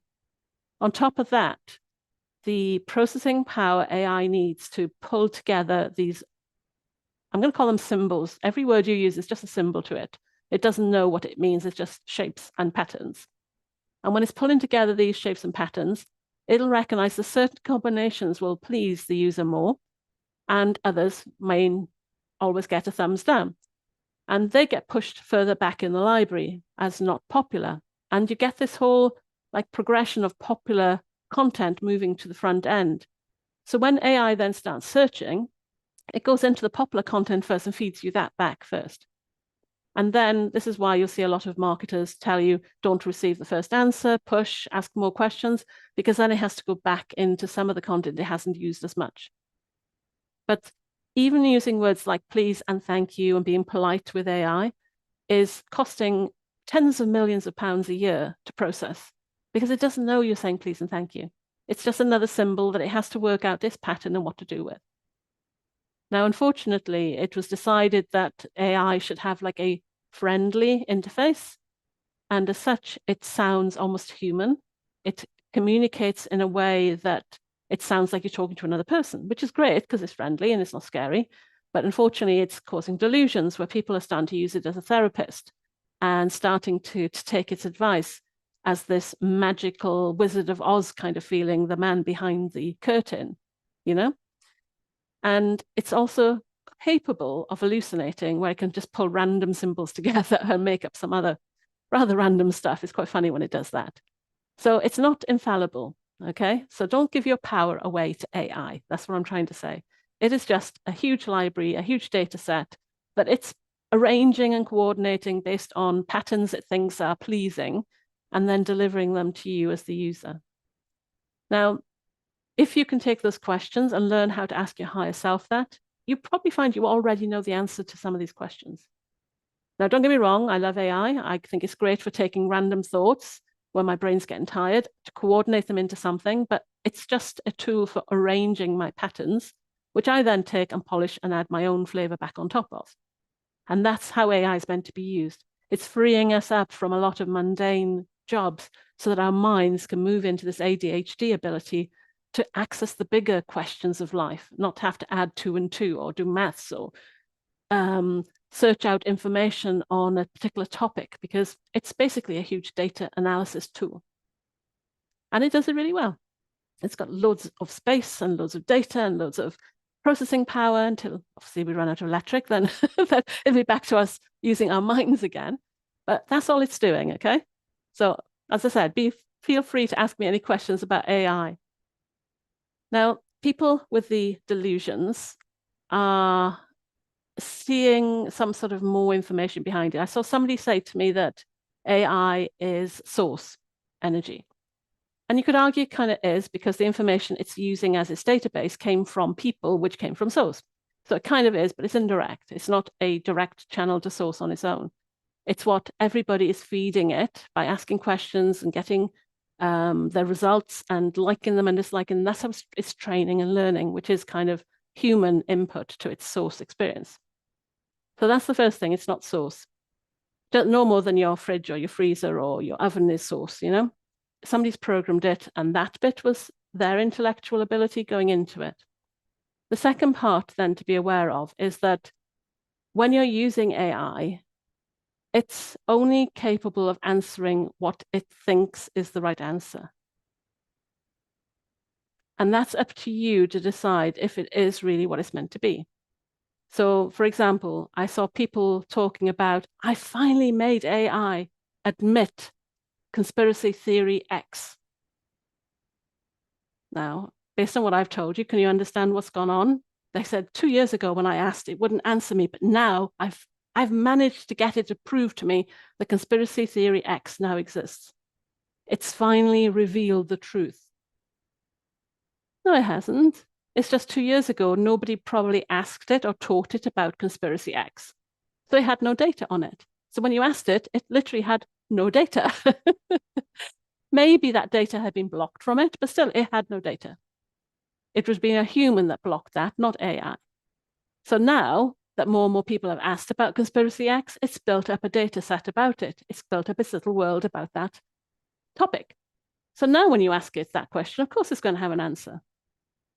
Can you see the difference between those two things? One is implying that AI had some secret it was hiding and it wouldn't reveal. The other is just data analysis, data processing. It's just the way it is.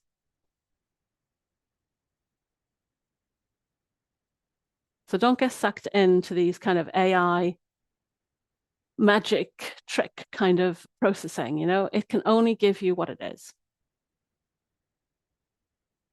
Now, you can ask cards, you can ask your higher self questions and gain just as much insight as you can using Chat-GPT. And then using Chat-GPT to fill in the blanks to help you fill out what that bit of insight is. That's a really good way to use it. And like I said before, just like you ask Chat-GPT to act as an expert marketer, or as a salesperson, you might find that accessing your higher self, you'll be shown an angel, like maybe Archangel Michael. And what that represents is basically an archetype of safety and security. So the equivalent ChatGPT would be, ask a security officer this question. If you get an image of Archangel Michael, then it basically is talking about safety and security. So you get the same kind of context. So again, symbology is used in our higher self, and how we interpret these images helps us give a context, a world that we can then analyze the answer that we're getting. So just like a marketing answer to a question is different to a salesperson's answer to a question. I always like is it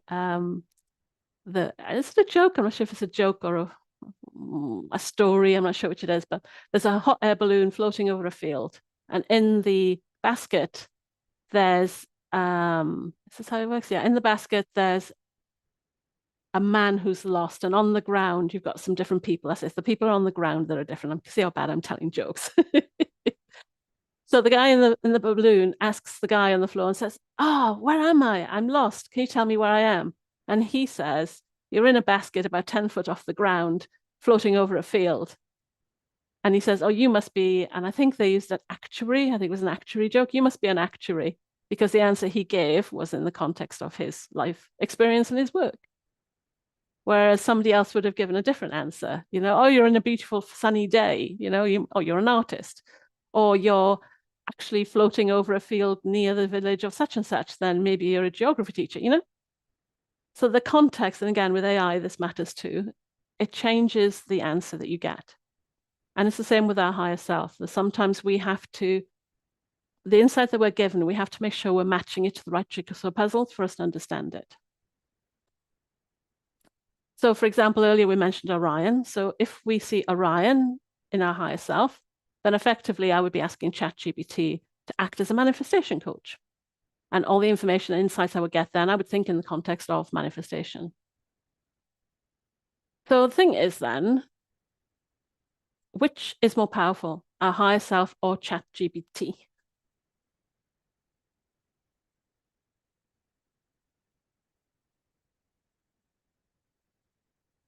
Anybody want to take a risk at that answer? Which is more powerful, ChatGPT or higher self?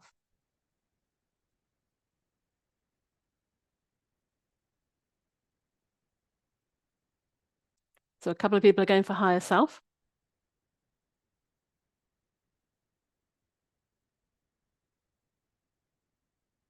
Well, both are only as good as the information you have access to. So for ChatGPT, it's its data set that it has access to.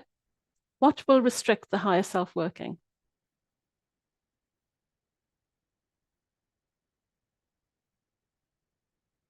Our imposter. The imposter, the version of us that's listening, will block how good our higher self is.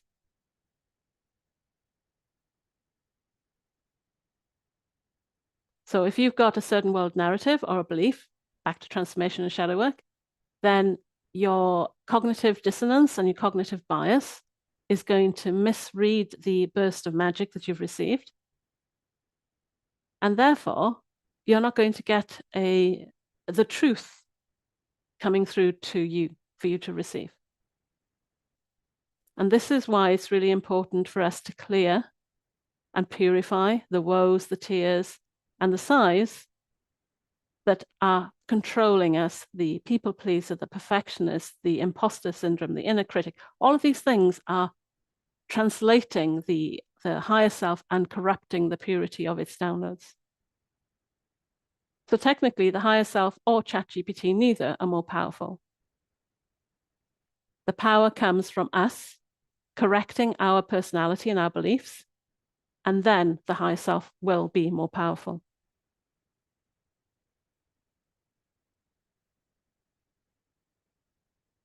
Does that make sense? And then, of course, combining the higher self with AI and a personality that's liberated to be its more divine self, that's when we're really stepping into power.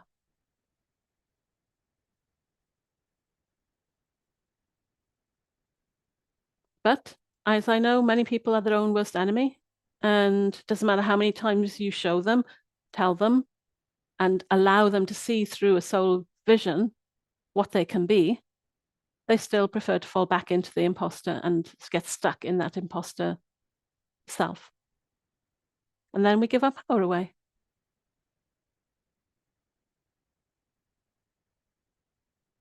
So hopefully that's given you an idea. We're coming up to the end now, but that was what I wanted to talk about AI for, is to try and help you see the similarities and how we're giving our power away. The advice for this month then falls into that. The more we harmonize and balance our dark and our light, that imposter with our divine light, the more we develop our transformational protocols and our toolkits and identify our shadows and our self-sabotaging habits, the more we can do that, then the more true to our original blueprint we become, then that facilitates our higher self to give us higher vibrational messages that we can understand and act on. And when we do this, we're not trying to fight or resist our darkness. We're actually trying to integrate it and welcome it in to be part of us, knowing that all light and dark are just as equally useful, just like our blessings and our challenges are valuable to our evolution.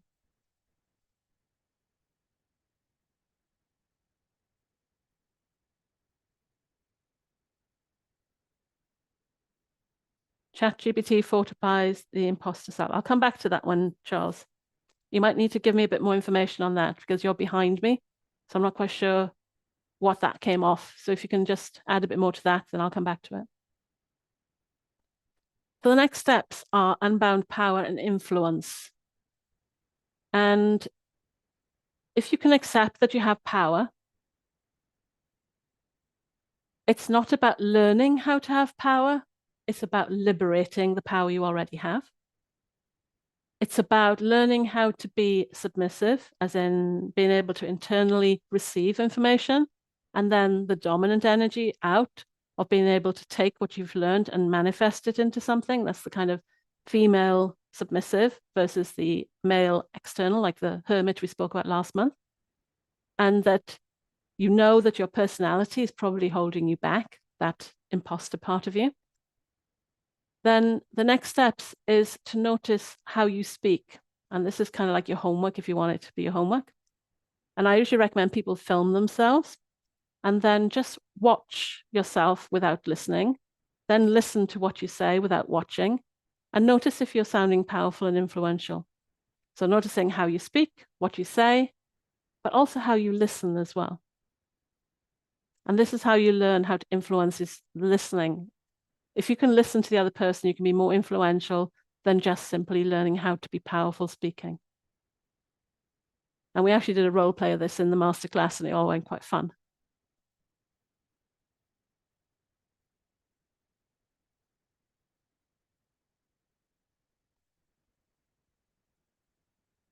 So it's always good to ask a friend to look at your video and give you some feedback too. I found acting for TV classes helped me overcome my fears, and it changed the way I spoke. It didn't really change the way I spoke, but it basically shifted me out of the imposter way of speaking into being more of my authentic self to speak.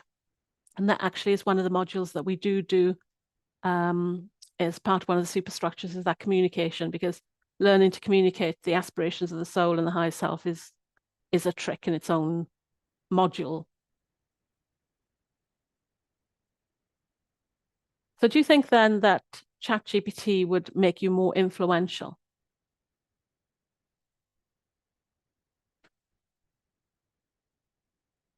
Because it gives you that really neat, wrapped up bit of text that you can say that sounds really intelligent and looks amazing. Do you think that gives you influence?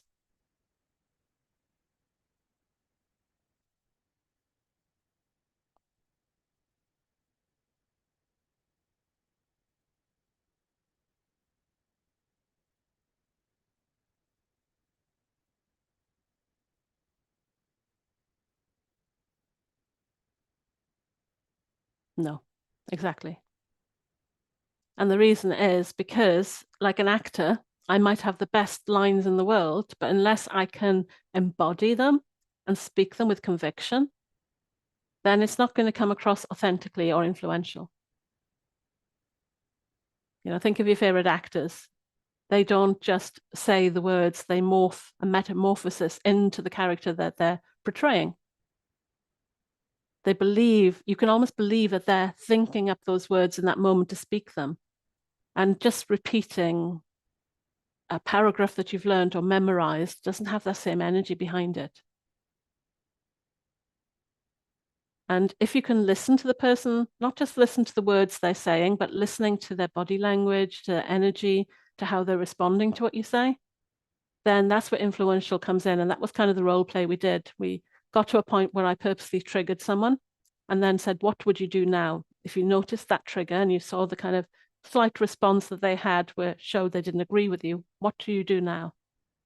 Now, some people might ignore it and carry on. Other people might try and argue it out or become defensive, but that's the listening that we need to learn so that we can listen and follow the cues, the subtle energy changes, so that we can alter the way we speak, see what's landing, see what's not landing, and control the energy of the conversation to always be coming from the heart and to avoid fear and defensiveness and other negative reactions when we're speaking.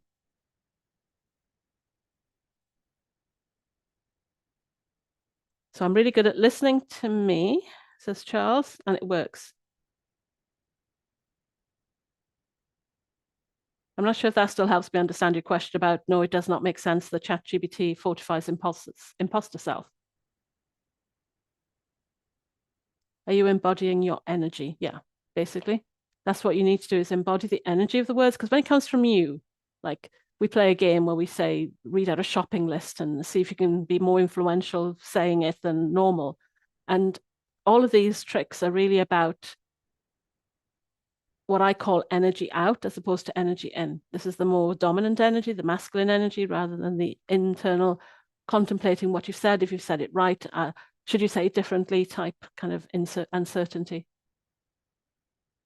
So effectively what we're saying is that to really be powerful and influential, we need to be able to clear out all of the things holding us back that are holding us in the imposter and fear, and learn how to express ourselves as that fully embodied feeling of the star nursery inside us and not getting frozen in our beliefs.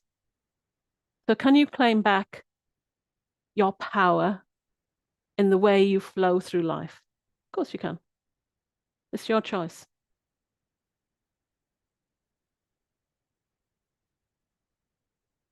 You can choose when you transform. You can choose when you don't. You can choose when transformation is horrible, when it feels good. All the choices. You can claim back how you perceive your life. This is the critical skill that people who've been through some tremendous trauma master. Can you claim back the power that magic is constantly being revealed to you?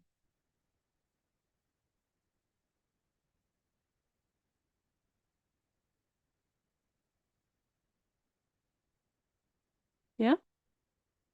So hopefully from what we've discussed today, you're starting to think about those things and go, yeah, I could if I wanted to. Might not know how yet, but that's what you're going to practice this month, is to try and learn how you can do this.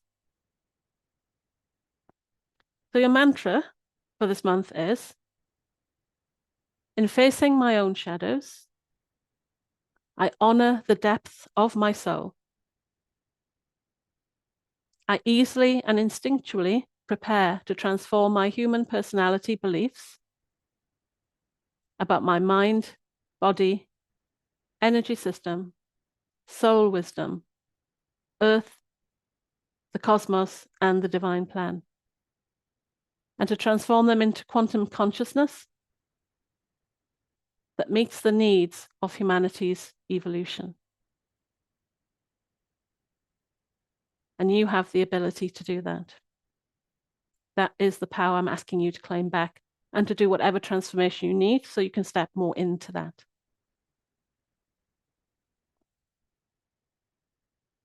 Any questions before I move on? We're coming up to finishing now. So while I'm waiting for questions, If any of you really want to embrace more of this quantum human abilities and work together, then I have two ways you can work with me. I have my membership, which, as I said, is a monthly masterclass. We have 12 3-hour online masterclasses, one per month. And each one is focused on superstructure that I think will help you build the foundations for you to go higher and support your metamorphosis into the version of you need to be. So this is a subscription-based membership, so it's a monthly fee, and then you can cancel at any time. And it comes with a workbook and some other videos and tools that you can learn and master to help support you. And it's a combination of understanding the personality, the imposter, the soul, the higher self, but also practical things like communication, energy in, energy out, how to understand the different transformation phases, just anything to help you navigate life more gracefully. And the other way you can work with me is through a one-to-one 6 month. It's the Lightning Path. It's a 6-month intensive where I hold your hand for the whole 6 months and support you in liberating yourself from all of your beliefs and small-minded practices that you want to be freed from, that imposter, so you can step into the big self and start making the changes you want in your life. So if either of those sound interesting, then email me at whitestarsoulguidance@gmail.com and we can set up a chat to see which is suitable for you. So I hope you understand that I work with the entrepreneurial and the higher self. So it's both sides that I'm combining together to help you with. So the next time we're going to meet is on the 23rd of June, Monday, the 23rd of June. So hit the bell to be notified and hit like if you've enjoyed what we've done today. And do come back and add comments of how it's gone for you. I'll be keeping an eye on it. It's a bit delayed, let me know, but your insights and your takeaways kind of help us all grow. Remember, we all have a piece of the puzzle, and that will help us all bring in new information for a new Earth and help humanity's evolution as well. So I'm going to go now and finish the Q&A with my membership team. And before I go, let me see if there's any questions. I like that. Charles, I love that question. No questions. I just have to go and do it. Yes. You've had your burst of magic tonight. I've given you all the clues. Now go and do it. Go and start the process. Just do one tiny step at a time and see what you can change. But let's just check the progress we've made today. So I asked you some questions at the beginning. So question 1, I can sense my higher self's burst of magic, 1 to 100. I can sense my higher self's burst of magic, 1 to 100.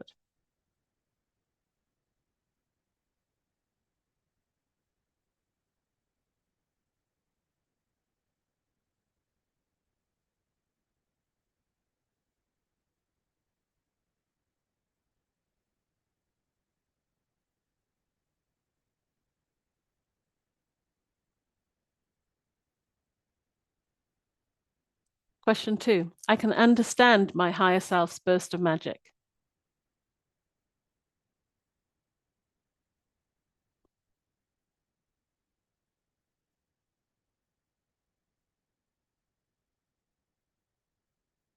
I can understand my higher self's burst of magic.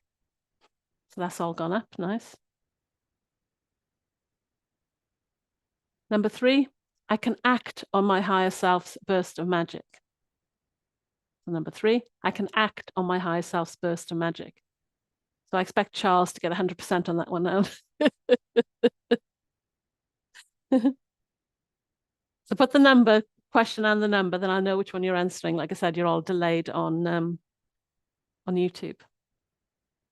So number 3, I can act on my higher self's burst of magic, 1 to 100. And then my power is unbound, 1 to 100.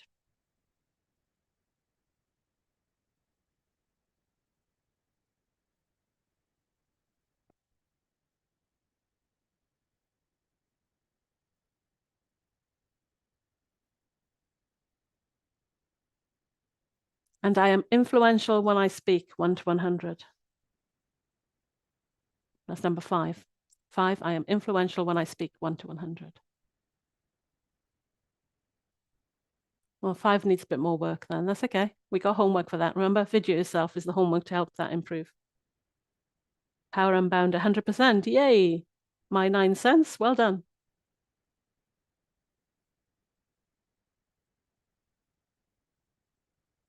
85. Excellent. Cool. Well, like I said, sometimes this now will be still processing. It's still percolating down through your layers of consciousness. It'll activate while you're sleeping. Maybe bits of your power will wake up. So allow it and replay it. Even if you don't listen to what I've said, just replay it. Let the energy keep reworking, keep tapping to instinct of God, and allow yourself to just align with the power that I'm sharing with you today in this video. Hey, Charles has got it. Yes, that's what a lot of people do. I've just exposed my reliance on you as my higher self. That's why we all watch energy readings. People ask me which ones I watch. I don't. I'm too busy listening to my own higher self to be listening to other people's energy readings. That's why I didn't want to make these sessions energy readings. I wanted them to be actions that you can go and take so you can start learning to listen to your own energy readings. Thank you. So my 9 cents is saying, thank you. Love my lives. Thank you. Okay, so I'm going to say my goodbyes and leave you with this. So remember, this is a time to strengthen your foundations so you can become something new in this time of metamorphosis.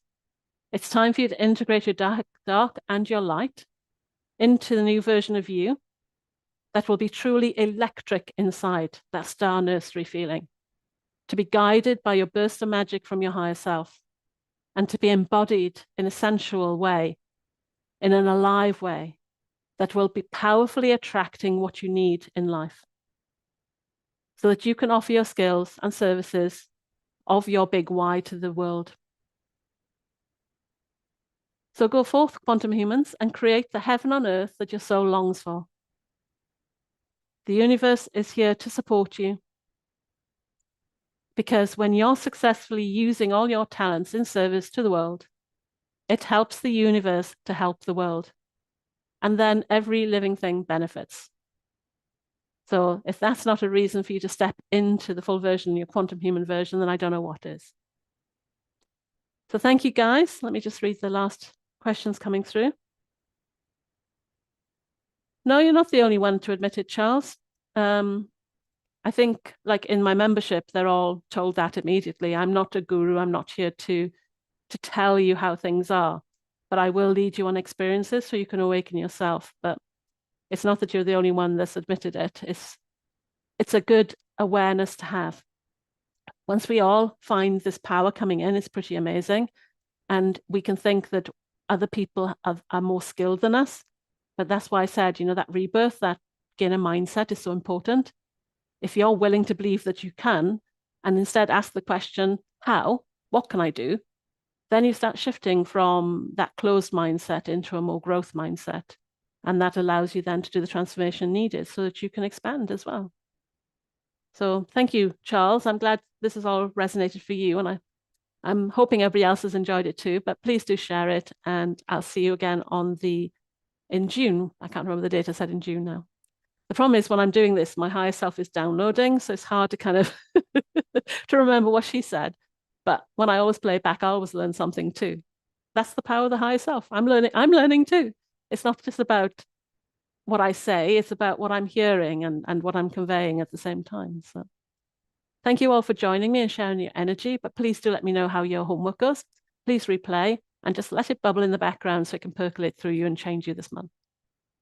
23rd of June. Thank you, Jenny.